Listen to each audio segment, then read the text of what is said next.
परमात्मने नमः। ओम श्री सतगुरुदेवाय नमः। देखिए ये बता रहे भगवान, ये 10वें अध्याय का है पहला श्लोक। 10वां अध्याय शुरू हो गया है तो ये बता रहे 10वें अध्याय का पहला श्लोक। भगवान में प्रेम से भक्त का हित और साधन। भगवान में प्रेम से भक्त का हित और साधन। इस श्लोक में क्या बता रहे हैं? श्री भगवान ने कहा कि हे महाबाहो, मेरे परम रहस्ययुक्त वचन को फिर सुन। तू मुझसे अतिशय प्रेम रखने वाला है, इसलिए इसे मैं तेरे हित की इच्छा से कहूँगा। भगवान क्या कह रहे हैं? तुम हम में प्रेम करते हो, जैसे आगे बता चुके भगवान 9वें अध्याय में कि जो मुझ में प्रेम करता है मेरे में शरणागति हो जाता, मेरे में अपना चित्त रमा लेता है, तो हम उसके ऊपर ऐसी कृपा करते हैं कि वो मुझको ही प्राप्त करता, मेरे में ही निवास करता। तभी ये समझा रहे भगवान कि देखो हम तुमको रहस्यपूर्ण बातें इसलिए बताएंगे कि तुम मुझसे प्रेम करते हो। भगवान कहते हैं हम उसी पर अपनी कृपा करते हैं जो मुझसे प्रेम करता है। उसी को भगवान अपनी अलौकिक शक्ति, वैभव, ये सब कुछ भगवान उसी को ही दर्शाते हैं, माने दिखाते हैं, बताते हैं। और नहीं तो जो भगवान से प्रेम नहीं करते हैं तो भगवान को ऐसे ही चाहते रहते हैं मन में दूर दूर से ही। तो भगवान कहते हैं हम भी ऐसे ही करते हैं, जैसा तुम मुझे भजते हो ऐसे हम भी तुमको भजते हैं। भगवान ने बताया कि अपनी विभूतियों के रहस्य का उद्घाटन वे इस किस्से समझ करने में प्रसन्नता का अनुभव करते हैं। अर्जुन ने कहा इसका पात्र, अर्जुन इसके पात्र इसलिए हैं क्योंकि वे जानते हैं एक तो ये मुझ में अत्यंत प्रेम रखने वाला है, और दूसरी बात यह है कि ऐसा करने में उसका ध्येय केवल अर्जुन का हित साधन ही करना है। एक तो भगवान से प्रेम करते हैं और दूसरे भगवान भी ये जानते हैं कि इससे इसका हित और इसका कोई साधन होगा। कौन सा साधन? भगवान को प्राप्त करने का। भगवान से प्रीति प्रेम करने से ही अपना साधन सिद्ध होगा, क्योंकि भगवान के अलावा और कहीं पर मन लगाने की हमको कोई ज़रूरत नहीं है, किसी से और कोई मतलब रखने की हमें ज़रूरत नहीं, क्योंकि परमात्मा ही मेरा पहले भी था, आज भी है, सदा वही हमारा प्रीतम और प्यारा है। इससे स्पष्ट ये होता है कि व्यक्ति यदि भगवान में अनन्य प्रेम रखे तो उसके समक्ष भगवान अपनी विभूतियों का उद्घाटन करने में संकोच नहीं करते। और ये सुविधा भी बता रहे कि अगर प्रीति भगवान से करे कोई भी तो भगवान उसके सामने अपना उद्घाटन, माने जो भी चीज़ें हैं वो सामने जो घटित होती हैं, वो जो संसार में हैं, तो वो सब भगवान बताने में कोई देर नहीं करते। भगवान कहते जैसे तुम मुझे प्रीति प्रेम करते हो तो हम भी तुमको सारा राज खोल के बता देते हैं। ऐसा करने से उन व्यक्ति का हित साधन भी होता है। जब सब कुछ तुम जान जाओगे, जैसे बताया कि रोशनी में क्या तुम कीड़े खाओगे, ऐसे ही जब भगवान तुमको सब समझा रहा कि ये मोह जाल का संसार है, यहाँ पे जो फंस जाता है तो उसको कैसे अपने ही, भगवान ने कहा अपने हाथों से ही अपनी जान गंवानी पड़ती है। और जो भगवान कहते परमात्मा में जो प्रीति लगाता है वो अपना उद्धार अपने हाथ से ही कर लेता। जैसे आगे बता चुके 6ठे अध्याय में कि मन ही तुम्हारा मित्र है और मन ही तुम्हारा शत्रु है।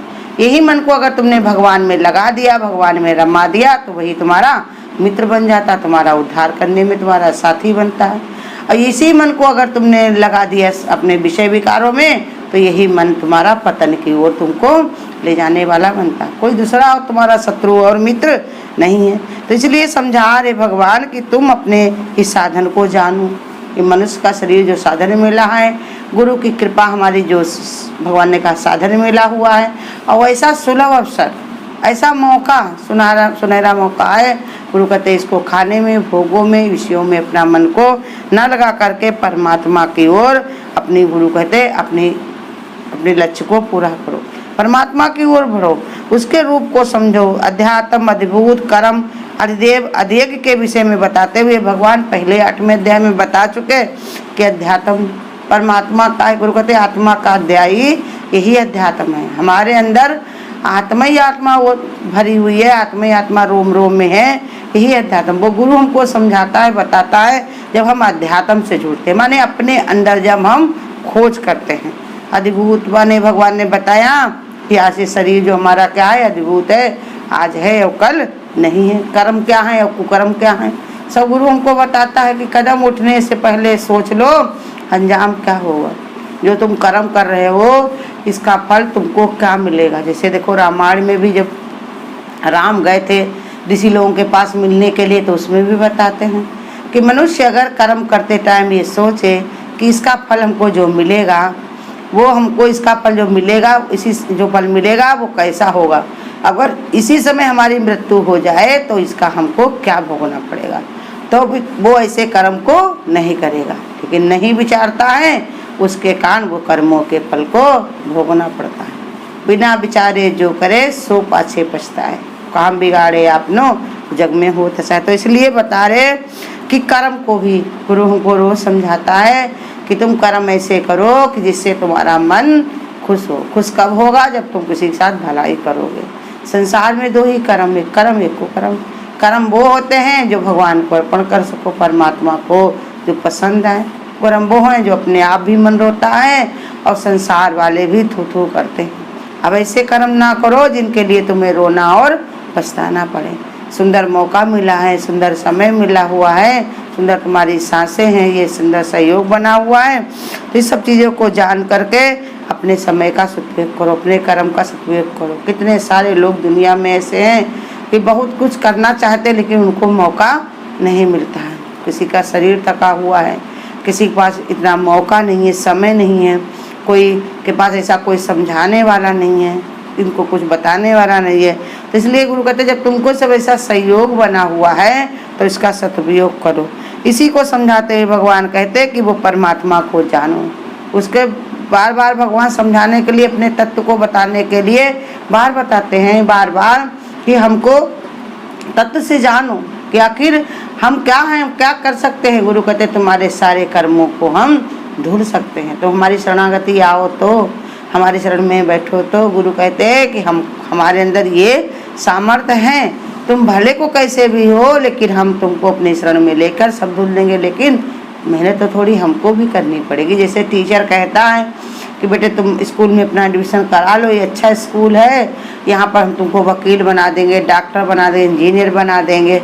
बना सकते हैं वो लोग, ऐसी तैयारी करवा सकते हैं, लेकिन कब? जब तुम उसकी मेहनत करो। ऐसे ये भगवान भी कहते हैं कि देखो, इन्हीं को देख करके सब नियम संयम सब बनाए गए।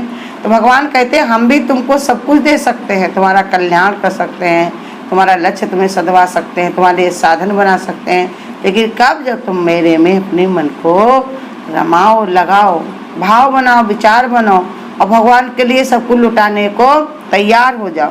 तो इसलिए भगवान कहते हैं, देखो इसमें समझा भी रहे हैं कि भगवान अपने अर्जुन को सब कुछ क्यों बताना चाहते, क्योंकि अर्जुन का मन है अपने कल्याण का भगवान की शरण आया। दूसरे अध्याय के 7वें श्लोक में ही अर्जुन कहते हैं, भगवान हम तुम्हारी शरण में हैं, हम तुम्हारे शिष्य हैं, तुम हमारे गुरु हो, हमारे कल्याण के लिए हमको बताओ, जिसमें हमारा कल्याण हो वो हमको बताओ। भले को मोह से भरे हुए अर्जुन है, भले को वो कर्तव्य को भूल गए हैं, भले को ऐसी उनकी स्थिति बन गई है, लेकिन फिर भी बैठे तो भगवान की शरण में ही है। देखो दशरथ जब है गुरु के पास जाते हैं, वाल्मीकि के पास कहते हैं कि गुरु हमारे कोई संतान नहीं है, अब बिना संतान के हमारा जीवन कैसे सूना है, गुरु हमको संतान दो। तो गुरु कहते हैं कि गुरु उनको बताते हैं कि दशरथ बताओ किसकी संतान ने नाम रोशन किया है, किसकी संतान ने काम किया। जो भी करना पड़ा स्वयं इंसान को करना पड़ा। न संतान साथ में आई है, न संतान साथ में जाएगी, लेकिन फिर भी मोह में डूबे थे तो उनके चरण में बैठे रहे। तो उनके घर में कौन आया? स्वयं भगवान गुरु के शरण में बैठे थे।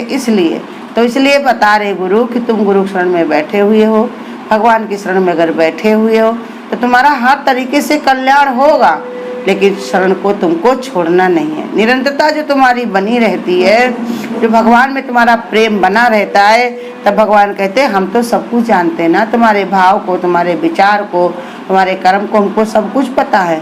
जितना ज़्यादा तुम हमारे में भाविक हो, जितना हमारे में मन को रमाए हुए हो, वो सब हमारे ऊपर, इसका सब गुरु कहते हैं, भगवान कहते हैं इसका सबका मेरे ऊपर असर है तुम्हारा।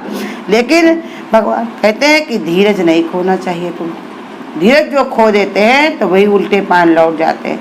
कितनी नज़दीक चले आते हैं भगवान के, लेकिन धीरज जिसका चला गया, छूट गया, तो वो फिर लौट पड़ता है। तो इसलिए समझा रहे भगवान कि स्पष्ट करके यदि भगवान से अनन्य कोई प्रेम रखे तो उसके समक्ष भगवान अपनी विभूतियों को सब प्रकट कर देते हैं। भगवान छिपाते नहीं हैं। संसार में भी लोग देखो जिससे प्रेम हो जाता है तो उसको सब राज की बात बता देते हैं, अपने पास रखी वस्तु सब उसको दे देते हैं, भले को खुद नहीं खाएंगे उसको खिला देंगे, कि काहे के कारण? प्रेम हो जाने के कारण। ऐसे ही परमात्मा भी प्रेम हो जाने के कारण सब कुछ हमारे पर लुटा देता है, वो सब कुछ देने को तैयार हो जाता है। तो इसलिए बता रहे कि इसमें करने में कोई संकोच नहीं करते, भगवान कोई संकोच नहीं करते। क्यों करें? क्योंकि वो जानते तुम्हारा और हमारा हृदय सब एक हो चुका है। गुरु भी कहते हैं हमारे और तुम्हारे में कोई जुदाई नहीं है, जुदाई है सिर्फ विचार की, तुम विचार अपना बदल दो तो हमारे और तुम्हारे में कोई कमी नहीं है, सब एक में ही जुड़े पड़े हैं, एक में ही बंधे हैं, एक ही स्वरूप हैं। जैसे गंगा से गंगा का जल कहीं न्यारा नहीं होता, भले को वो लोटा में भर दिया गया हो, भले को पिपिया में रख दिया गया हो कर्म के कारण, कर्म के कारण, लेकिन है तो वो गंगा का जल ही। ऐसे कर्म के कारण अगर तुमने शरीर को धारण किया है, लेकिन आत्मा तो एक ही है। गुरु कहते देखो गोल्ड का सिक्का जो होता है वो कहीं गटर में भी गिर जाए तो क्या उसकी कीमत कम होती है? ऐसे ही देह के में अध्याभ्यास तुम करते हो, इसके कारण कीमत तुम्हारी कम नहीं हुई, लेकिन बस तुमने अपने को जाना नहीं, समझा नहीं। इसी के कारण ये गुरु कहते हैं तुम अपने को पहचानो। तो समझाने के लिए भगवान ये बता रहे कि अपनी विभूतियाँ हम तुमको बताएंगे, तुम्हारे सामने रख देंगे, सब कुछ समझा देंगे, तुम्हें कोई परेशानी नहीं होगी, लेकिन तुम अपना चित्त हमारे में जोड़े रखो हमेशा। भगवान तुम्हें कुछ भी नहीं आता तो गुरु कहते हरिओम तो आता है, उसी के रटना लगाओ ना। भगवान के नाम की जैसे भी टेढ़ा बेढ़ा उल्टा सीधा जो भी आता है, गुरु कहते उसी का मनन चिंतन करो, तुम्हारा उद्धार तो जरूर ही करेंगे। भगवान ने तो बीड़ा उठा रखी है कि जो हमारी शरणागति हो करके मेरे को निरंतर भजता है उसका उद्धार मैं अपने हाथों से करता हूँ, उसकी सारी जिम्मेदारी मैं ही लेता हूँ।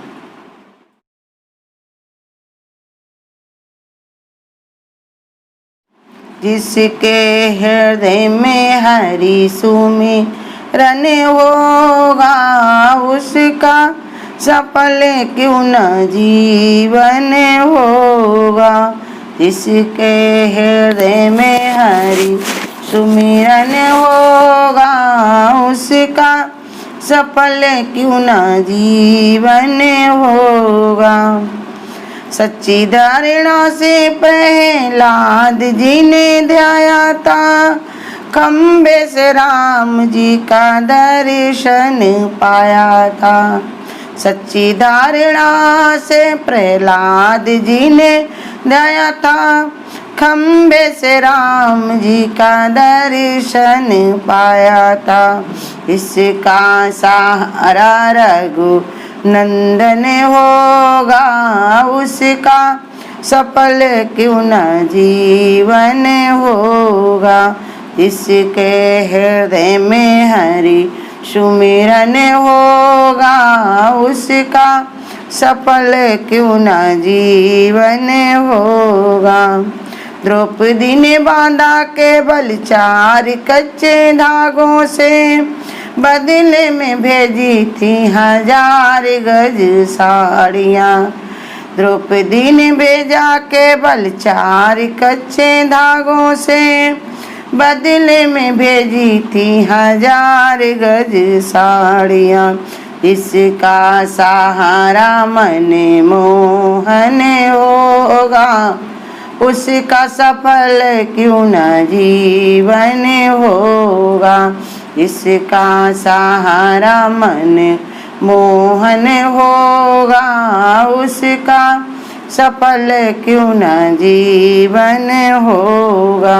जिसके हृदय में हरि सुमिरन होगा उसका सफल क्यों न जीवन होगा। अगर आपको आज की वीडियो अच्छी लगी हो तो वीडियो को लाइक और शेयर करना ना भूलें। आगे की वीडियोस देखने के लिए चैनल को सब्सक्राइब करें और नोटिफिकेशन